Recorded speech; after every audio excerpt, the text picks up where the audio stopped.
Welcome to the Point. With the new year comes a new legislature, new bills, new initiatives, and some of the same old problems. There'll be new faces. One of those will be from West Michigan, and that's the 44th District, and Steve Frisbie. Frisbie, former Calhoun County Commissioner and businessman, is the only member from our area to flip a seat, in this case from Democrat to Republican, helping the GOP take control after 2 years of a Democratic trifecta. It didn't come easily. He held a comfortable lead on election night until the local county clerk discovered a discrepancy in tabulation that led to a weeks-long effort to make sure all the votes were counted. In the end, he won. The vote was certified with a margin of 79 votes. That's where we began our conversation. Start again by saying congratulations. You are the only member of the House that will be serving from West Michigan that actually flipped a seat in this last election cycle. And as you and I talk, we're fresh off the Board of Canvassers saying, yes, you did indeed win. This is going to be airing in January as I introduce new members, but I want to start there. I want to talk about that. That was an interesting feeling for you, no doubt, to at one point be up by a number of votes, and then as you were explaining to me, it was kind of a tabulator and balance issue, and that came down to a much more narrow vote. Ultimately, you won. Was that a bit of a roller coaster for you, or was it? It really was. Yeah. You started off thinking you won by almost 1,400 votes. You go 2 days later and you elect the Speaker of the House. And in the middle of that process, I got a phone call from the clerk going, "Hey, we need to talk. We got a problem." That's not a text you want to get from the clerk after an election. So when I talked to her, we figured it out that there was a big issue, and it was much narrower than it had been announced. So, and that's when everybody sprung into action. Fast forward, everything gets counted. You end up with a few more votes than they had, and at the end of the day, you were elected. I don't want to talk about the fact that you were elected, at least not right at this moment. I want to talk about this. A lot went into those recounts. A lot went into the process. A whole lot of people. You said people sprung into action. Well, they did. But not just your team or the HADSMA team, but it was also the county clerk's team and all of the folks at the Board of Elections in Lansing, all these people. I guess the point I'm trying to get to is, now that it is all over, should we as an electorate take a step back and say, you know what? This system works, because it wasn't you or your opponent that found the problem. It was the people administering the election that found the problem. It wasn't you or him that reported it. It was the election officials who reported it and said, we have to fix this. I mean, that's kind of how it's supposed to work, isn't it? Yep, it is. And I have faith that the system worked just like it's supposed to. And the county clerk, Kimberly Hinckley, found the problem within the guardrails that she's supposed to, and took action with the local Board of Canvassers to say, we've identified the problem. It all is because of this second tabulator, and here's how we believe we can fix it. Let's make sure.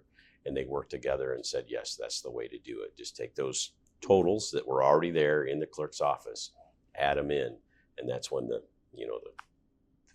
difference became much, much less.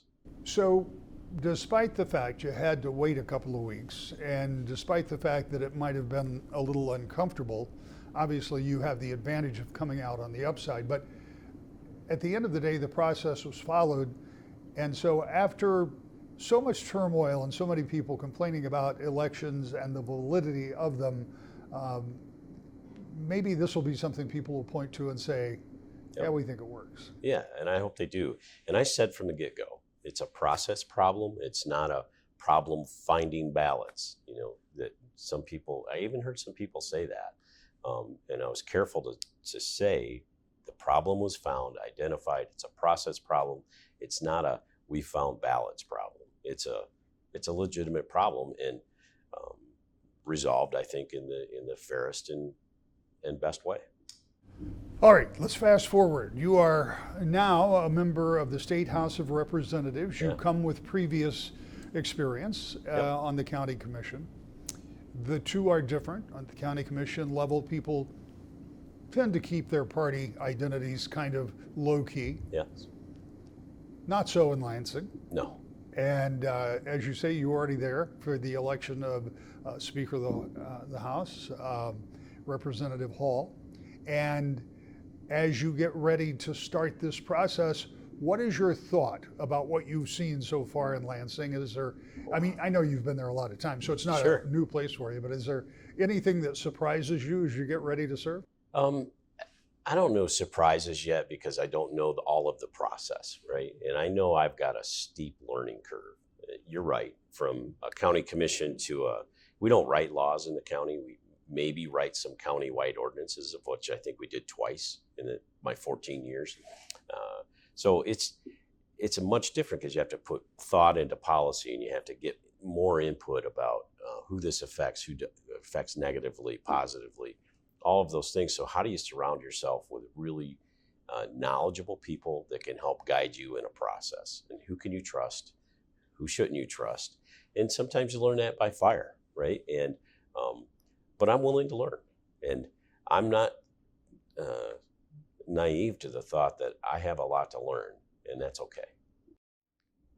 One of the things that I question every new member and every sitting member, by the way, about is this notion that Republicans are now in control of the House. And Yeah. it is true that for 2 years, Democrats controlled all the levers of government, the governor's office, the Senate, and the Yeah. House, all of the appointments, all of the department heads, and everything. What has changed is a few seats, including yours, flipped. Right? Republicans now have a somewhat bigger margin than Yeah. Democrats had. 6. Still a pretty small margin. Right? And they have a majority in the House, which means in order to get anything done, you're going to have to come to a understanding Right? with Senate Democrats, with the governor, and with perhaps Democrats in the House chamber. How big of a lift is that going to be? Huge. It really is, because for the first time in a long time, everybody's going to have to work together, like you said. Earlier last week, I did a program with many of the new legislators through IPSR, Michigan State, and we had the opportunity to have breakfast with Governor Whitmer and Senate Majority Leader Winnie Brinks. And both talked about how we need to be bipartisan and how they had worked that way all throughout their time in Lansing. I hope that holds true. I hope it holds true for what's going on right now in Lansing with lame duck, and they stay to those words and be true to those. Lame duck is a little bit crazy right now. We see it come and go in its strength and its veracity. Right now, I think one of the state reps out of Detroit is threatening to sit out the rest of the round. So because she was mad about how we're going about policy and rushed and on no committee hearings or shut off when there was opposition to it, and then just brought to the floor. And when you do those kind of things, you get really bad policy at times, especially when it's rushed and you don't know the unintended negative consequences. So I think we have to, it's okay. I'm willing to work across the aisle, and no idea is a bad idea. It's just an idea. Let's see what we can come together, if we can work together for the citizens of the state.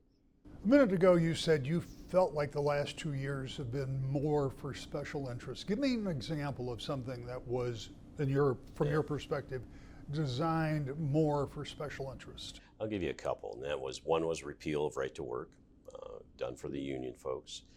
Same thing with reinstallation of prevailing wage. But I think the biggest one, besides that, would be the taking away the zoning opportunities of denial for the special energy projects like solar and wind, and putting that into the state level on unelected bureaucrat hands of the MPSC to say, yeah, you're going to get it whether you like it or not, right?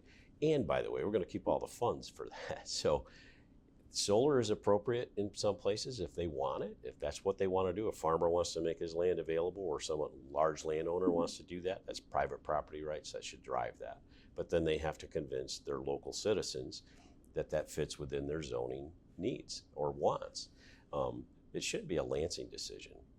Why should they do that? And by the way, when they were doing that, they were using those funds generated out of that to fix their roads, buy fire trucks, build new fire stations in township halls that were in desperate need of that. So when they took that to Lansing, they said, hey, we're going to leave you with all the pain of our decision. We're going to take the money and we're going to take the decision and go to Lansing. Those are kind of things that people go, wait a minute. And especially in my district, we have more solar in Calhoun County than most counties do. But they wanted to keep that. They wanted to keep that decision because there's townships that are definitely saying we don't want that, and there's townships saying we want to continue. That's a local decision, not a Lansing decision. What can you do as a new legislator to try to redirect that? Is it possible? I mean, the people who were in favor of it and who signed it are still there on They sure the are. Senate side and the governor's office. Right. And I don't necessarily think a lot of these things are going to get undone right away. It would have to take, the Republican to control two of the three. And you got to get through the Senate and the House both, so before it ever makes the governor. But can you, with real facts and real impacts, get people to look at it and say, hey, do you really want that in your backyard? And somebody in Lansing saying, that's what you're going to get, whether you like it or not. I don't think they understand the potential outcome that could affect their community, right? When I talk to folks in Lakeview, in the city of Battle Creek, it used to be a township until 1983, right? And when they formed the city of Battle Creek, so it's one of the biggest landmass cities in the state of Michigan. And when I asked them, do you want solar in your backyard?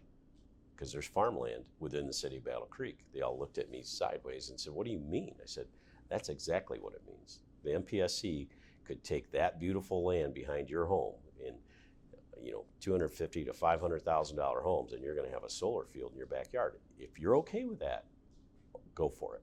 If you're not going to have a choice.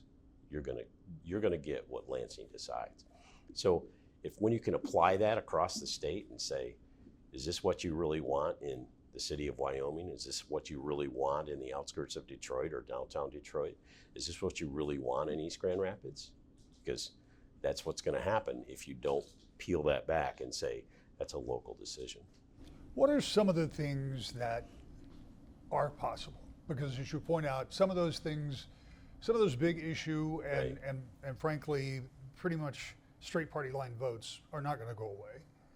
But what are some of the things that are possible that you would like to work on in these next 2 years? Yeah. Well, I think Leader Hall has put forth a plan to fix roads, and we had an increase in budget of 46% the last 2 years. You heard that right, 46%. But we didn't have money to fix local roads, and I don't know how you arrive there, right? And what he's saying is we have enough money in the budget now. We could fix local roads. We don't need to grow government. We need to take care of the infrastructure that we're supposed to. We built it. We need to maintain it, or we need to replace it in a schedule. And I say we need to treat roads and bridges like an asset. And when you build a home, you don't 50 years later go, well, what's the first thing I should replace? You probably should have replaced the roof 25 years ago, and the flooring's probably wore out. And if you'd have just taken care of it, you'd have had a really nice home, but now you got a lot of money to spend. And we seem to operate in a crisis mode. And sometimes I think it's by design. It's like, oh, we don't have any money to fix that. There's plenty of money in Lansing right now. It's not a revenue problem. It's a spending problem. So how do we reprioritize what we're going to spend? And we'll have control of some of that, of how those dollars get spent. So can we get it back to impact people? Or are we going to keep growing government at the tune of 4,500 to 5,000 people is what I've heard. I don't think that's what we want. I don't think that's what citizens want. They want to feel the impact of what their taxes are going for. You made reference to having divided government for the first time in a while. It has been a Republican-controlled majority for a number of years over the past number of decades. Democrats have from time to time taken control of the House. Mm-hmm. The last time that happened, it was a Democratic governor, Democratic House, Republican Senate. And the thing that you just described, which will be the first and most important test of what happens in divided government this time, is putting together a budget. You already described some of the things that you think should be different than how they have been with full Democratic control, which first time that's happened for 40 years. The last time we had that kind of divide, government shut down. I put that in air quotes because it didn't really shut down. A few symbolic things happened, and then they agreed to continue government and push the budget 30 days down the road. And I'm still not exactly constitutionally sure how that worked, but it's how Me either. But it worked, Right. Or at least they did it. But they had a lot of trouble putting together a budget. And then conversely, you had a Democratic governor, Republican House and Senate, and they couldn't get a budget done. Right. It was such a mess that they've actually changed the rules of budgeting. That was with Governor Whitmer in her first year of budgeting with Republican House and Senate. So here we are, divided government, it's budget time. You have different ideas. You as Republicans have different ideas than Democrats do. Are we going to see the same brinksmanship? Are we going to see the same delays, the same frustration, the same, I'm not going to go along with you because you won't go along with me, and consequently, I'm going to come down to midnight, the end of September, saying we still have no budget? So I'll go back to my breakfast with the governor and leader Winnie Brinks when they said bipartisanship is how we're going to have to do this. I'm willing to be bipartisan, and I don't think a government shutdown is the way to go. I've been at the other end of that as a medical provider, going, hey, we're not going to get paid by Medicaid for a while, and that's a hardship for a small business. So I understand the impacts of that on people and with citizens. So we have to be careful how we do that. But I also am going to challenge the governor and Winnie Brinks to honor what they said. Let's work together. Let's get this solved. Neither of us is going to get 100% of what we want, but can we come in the middle and figure a few things out? What are the other things that you would like to see done that would not everything you do has an impact on the state, but I'm thinking specifically about your part of Calhoun County that you represent. You've represented it for a long time in one form or another. Yep.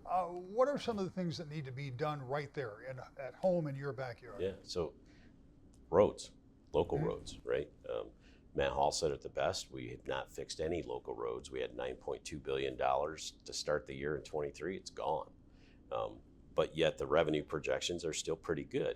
So how do you take those revenue projections and make them fit into local roads? And people have needs. They want to see their tax dollars be efficiently spent. And when you can fix a road in front of their home, they like it. The people in Penfield, Bedford, and Convis all pay a little bit more in taxes to fix their local roads. And we heard some grumbling about it, but you know what they liked? They liked that what they paid was spent on what we said it would be spent on, and now they're not jarring their teeth out driving down their local roads. So when government can act in the best interest of the people, it really doesn't, people are happy. Let's just keep moving that way. So there's that. I think the local control issue.